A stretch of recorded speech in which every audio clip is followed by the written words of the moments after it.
Story number 1. I used to frequently abuse my younger brother who was half my age.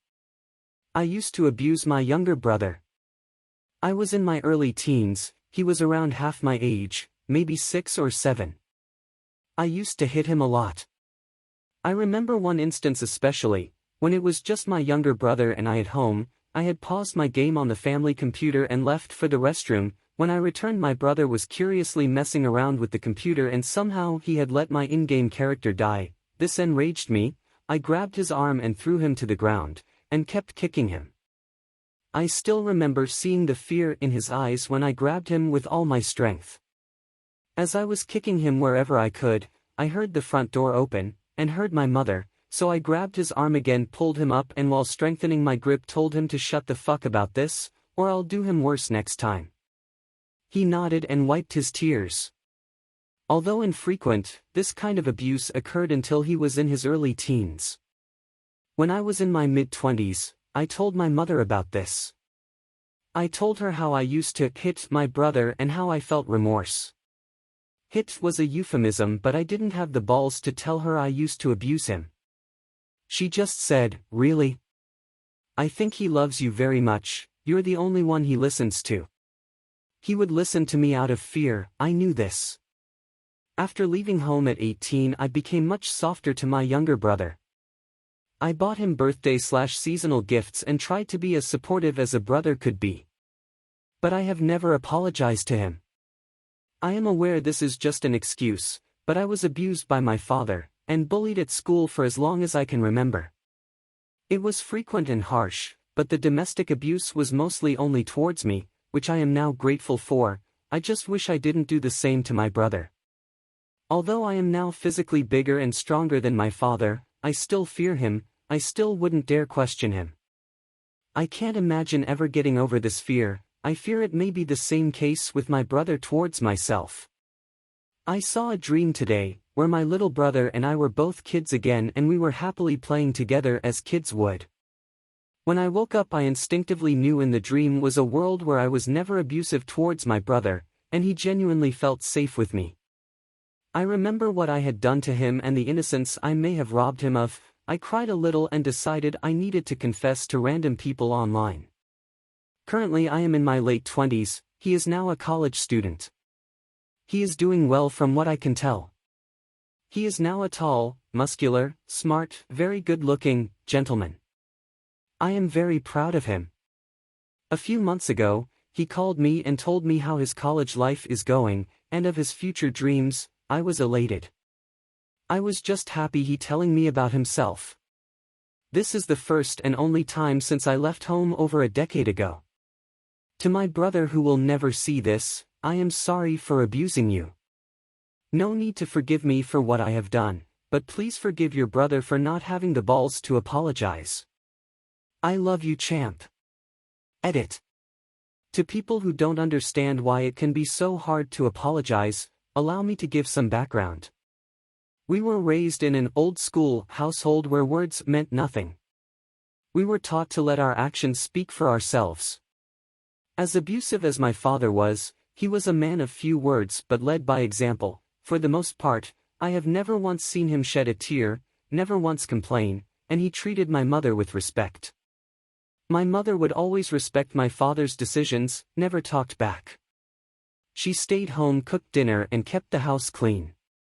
The only time I have ever seen my mother stand up against my father was when I was getting a beating and he wouldn't stop. She screamed if he didn't stop she would divorce him.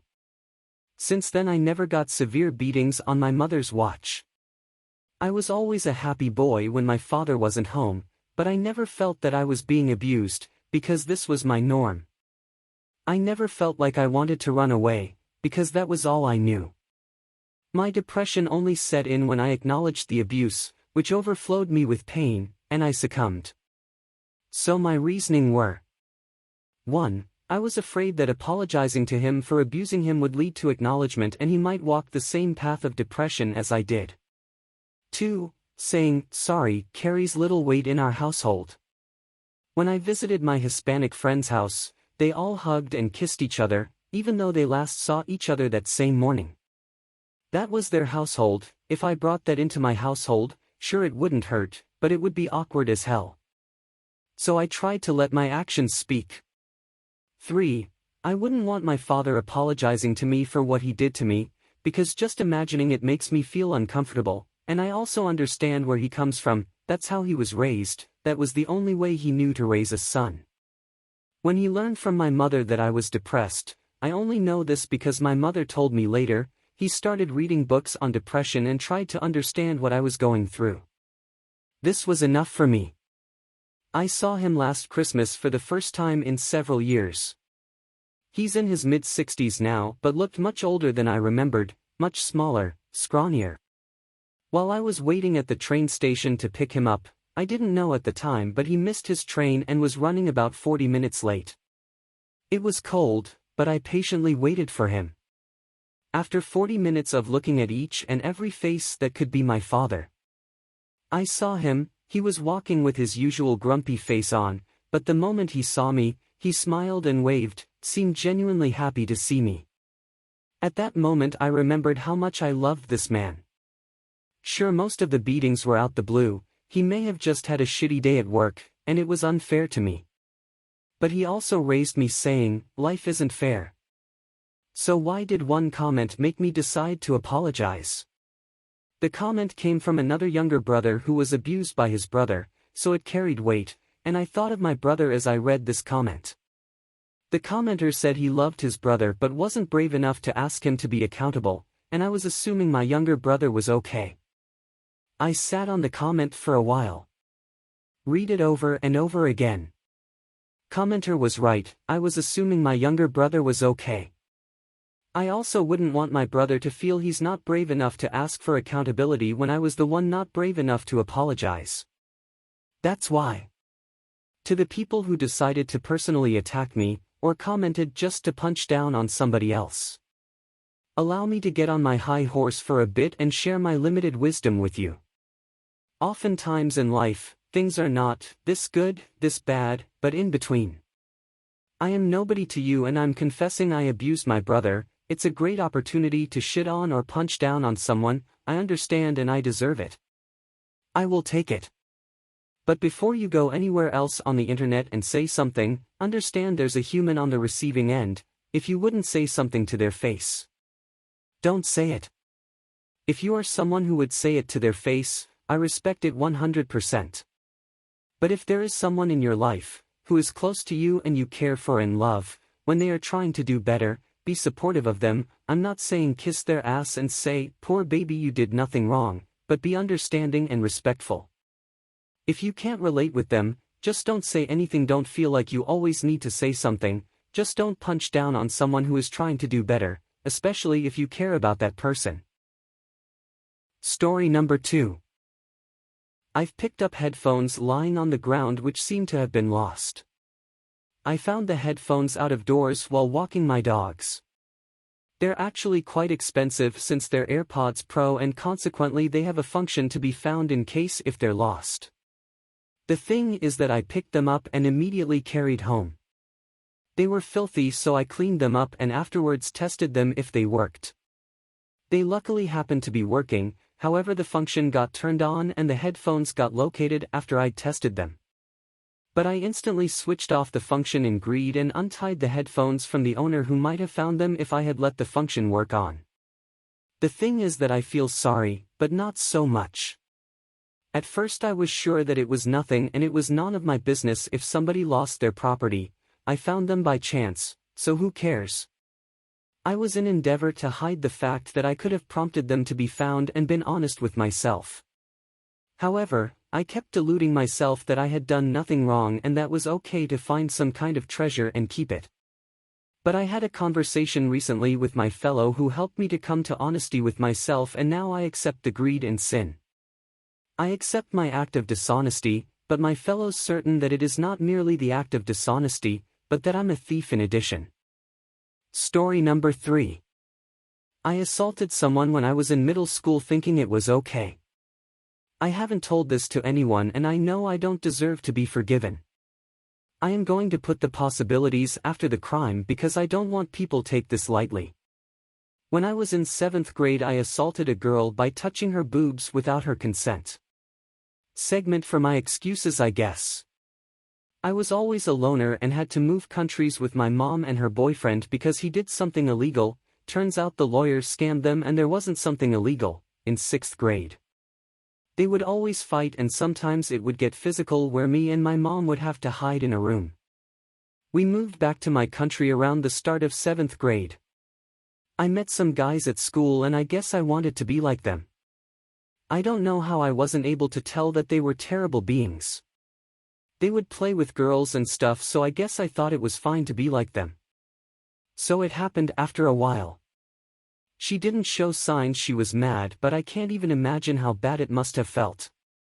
I have been dealing with depression for 5 years now.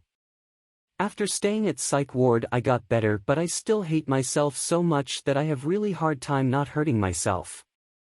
There is literally no medicine left for me to try, and if my doctors knew about how intense this feeling is they would put me in psych ward again for ketamine treatment, which is a new method, so I couldn't get it outside of hospital. I don't think about this incident most of the time, but I know it is always at the back of my head, and when it comes to front I can't even describe the anger I feel. I gained weight just so if I couldn't kill myself I would die young from heart attack. I would always hit my head to sink, walls, etc.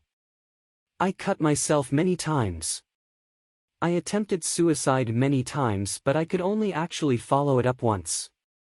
I just want to stumble across her and apologize and ask her what she would like me to do. I am fine with killing myself if she says so. I am going to tell this to my therapist, but if I do I feel like she is going to make me feel less guilty somehow. I am also gonna tell this to my only friend ever whom I met 2 months ago, even if she decides that she doesn't want me around anymore. Story number 4.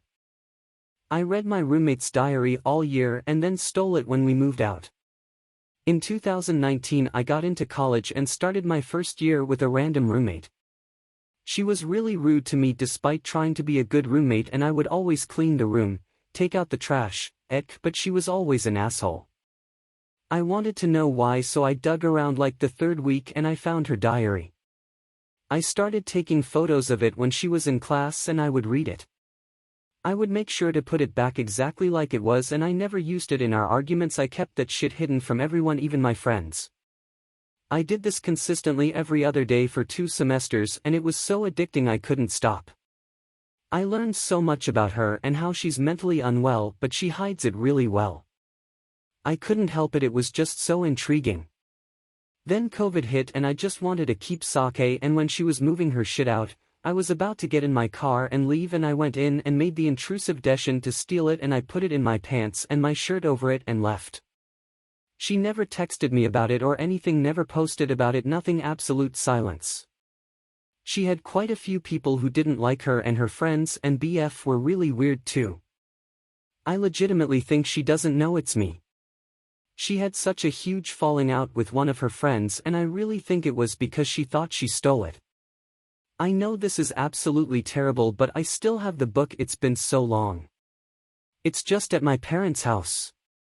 I know this was absolutely terrible for me to do, and that's why it's my confession. I have dreams of her finding out and us arguing to this day. Man, was her shit fucked up though. I'll never be able to see into someone's life like that again in real-time updates.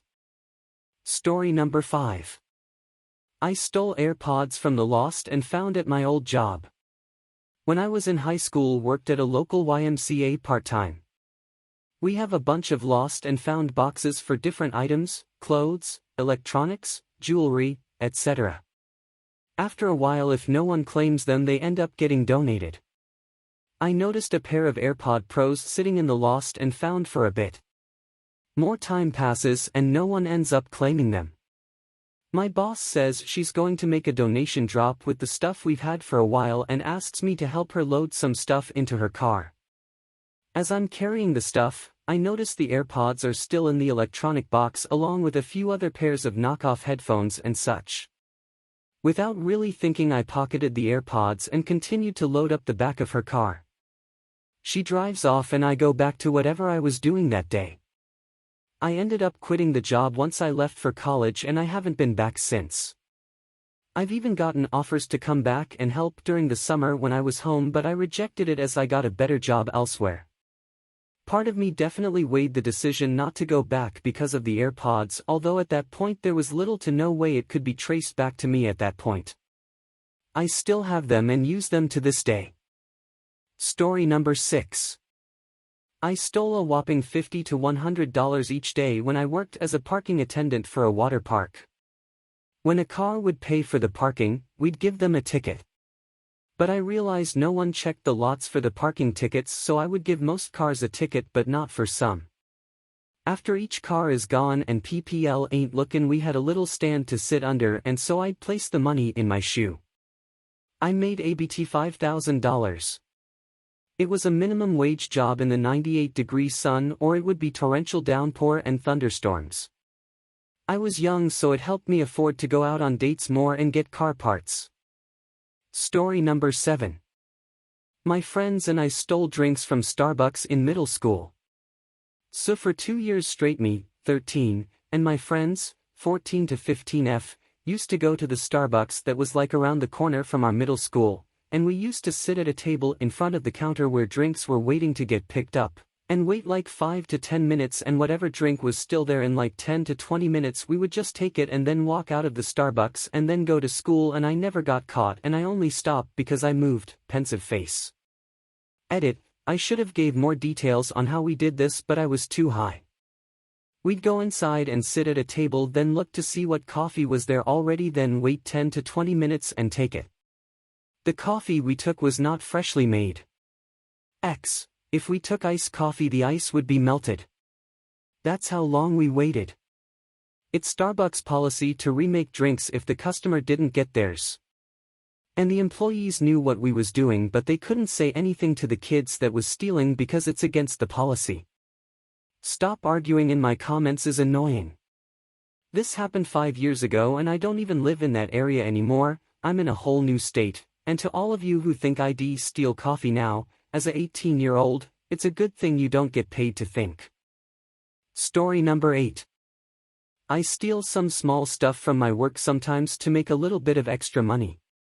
I work at a warehouse what works with everything you need for throwing a party.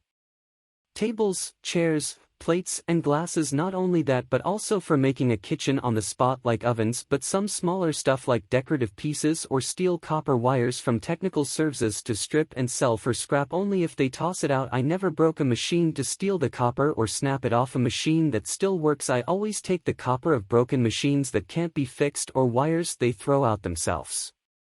Here in the Netherlands there is also something called statygeld. Basically you pay a small little deposit, 25 cents for big plastic bottles, 15 for small plastic bottles and cans, and 10 cents for glass bottles, but there are special machines you can give them back to and you get your deposit back, and eBay stolen around 50 to 60 euros combined of those bottles. I think I have this behavior of stealing/taking copper and bottles of the time of COVID when I lost my job and I went outside to look for bottles, cans and broken stuff that had wires to make a bit of money, so I still can do/buy stuff or do stuff with friends, and doing this is still wired in my brain, especially now everything is more expensive. Story number 9. Second day of scanning chicken at the store as apples. The semester ends in like 2 weeks and I wasn't as prepared financially this year as much as I wished. I'm too embarrassed to ask my parents for money again. I went to Giant yesterday and scanned the $7 prepared chicken as apples and it came out as $2. Today I did it again, but it kept saying this time that the weight wasn't matching, so I placed the chicken on the sided, and after paying for my water I placed the chicken right into my bag and walked out. I guess I've been feeling a little guilty. I'm not gonna do it again, at least at this supermarket. There are 2 other ones near me in the city, but the security is right next to the self-checkout. I think I might just not do it at all cause I'm afraid of karma. Story number 10. My dumbass gave myself metal poisoning to get out of work and it didn't even work. So I've got this coworker, Stan, right, and I had a non-essential doctor's appointment yesterday as well as a shift that day, and I asked Stan if he could take it away from me around 4 days in advance and he said sure. However, the shift swap didn't get approved until the day of, and Stan decided he didn't want to do it anymore and flaked 30 minutes beforehand. The policy for calling in sick is that we have to do it at least 3 hours before the start of our shift. I called in and asked my boss what I could do about it. He apologized and said it was on him for not approving the shift on time because Stan called in and said he couldn't make it anymore, so if either him or I didn't come in that day, it would be a no-call no-show on my record. It pissed me off and I got an idea. A couple of months ago, I took a zinc supplement in the morning before having breakfast because I planned to eat at a cafe before heading to class, and I didn't know it was dangerous to take them on an empty stomach. I got awful stomach problems and doubled over and puked after about an hour, but after a few more hours I was okay again, so I had the idea to try that again and I took 3x the amount I did the last time because I had already eaten beforehand. It gets to my shift time and I'm still feeling okay, so I headed in and was hoping I would get myself to throw up again so I could go home. Unfortunately for me, an hour passed, then 2, then 3 and 4, and I was reaching the end of my shift anyways, and I had already missed my doctor's appointment. It feels like the god of fuck you was staring down at me, because as soon as I got home, I doubled over the toilet and vomited violently, like the puke was just waiting for me to finish working. How considerate. It's the next day now and I'm constipated as shit. Edit, I like my job and I don't really need to quit, I just felt super petty that day since Stan was being an ass.